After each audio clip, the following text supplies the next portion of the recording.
The all-caps banner headline in the Atlanta Journal-Constitution reads this morning, "Complete Meltdown." The phrase refers, of course, to yesterday's primary elections in Georgia, which were, by any fair measure, a cringe-worthy fiasco. Georgia's primary quickly turned into an ordeal for voters who waited for hours Tuesday when it became clear officials were unprepared for an election on new voting computers during the coronavirus pandemic. Poll workers couldn't get voting machines to work. Precincts opened late. Social distancing requirements created long lines. Some voters gave up and went home. This was, the AJC added, a test of Georgia's election system. The state failed that test spectacularly. But let's not mistake a catastrophe for an accident.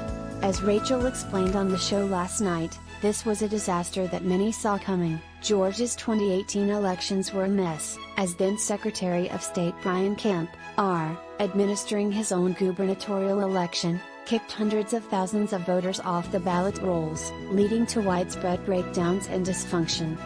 In the cycle's wake, Kemp, in his capacity as governor, set out to replace all of Georgia's voting machines, hiring an electronic voting machine company that hired Kemp's former campaign manager as a lobbyist. The company had never tackled a project of this scale, but it nevertheless tried to roll out the largest and fastest installation of elections equipment in American history.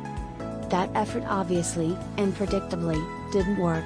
And in case that weren't quite enough, the most severe problems were found in Georgia counties where people of color are in the majority.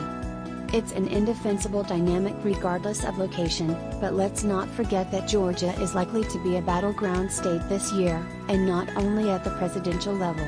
Georgia is also home to 2 U.S. Senate elections, which may very well determine which party is in the majority in the upper chamber in 2021 and 2022.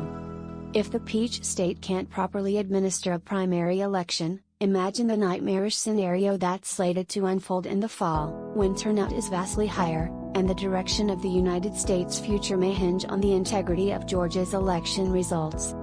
Looking ahead, it's also difficult to know where to look for signs of hope.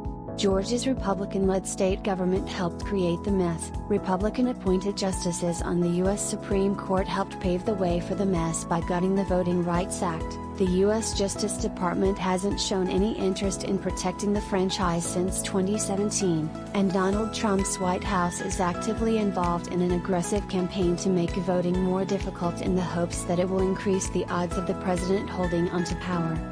Indeed, watching footage out of Georgia yesterday, I found myself thinking about White House Counselor Kellyanne Conway, who suggested 2 weeks ago that there's something noble about Americans having to wait in long lines in order to cast a ballot. People are very proud to show up and go to the polls, Conway said, presumptively describing the feelings of people she does not know. She added, they wait in line at Georgetown Cupcake for an hour to get a cupcake. So I think they can probably wait in line to do something as constitutionally significant as cast their ballot. But those Georgians waiting for hours, some, into the night, to cast a ballot didn't want a cupcake, they wanted to participate in their own democracy. It's outrageous that they were subjected to such treatment. It's equally outrageous that so many Republican officials will see what happened in Georgia and do little more than shrug their shoulders.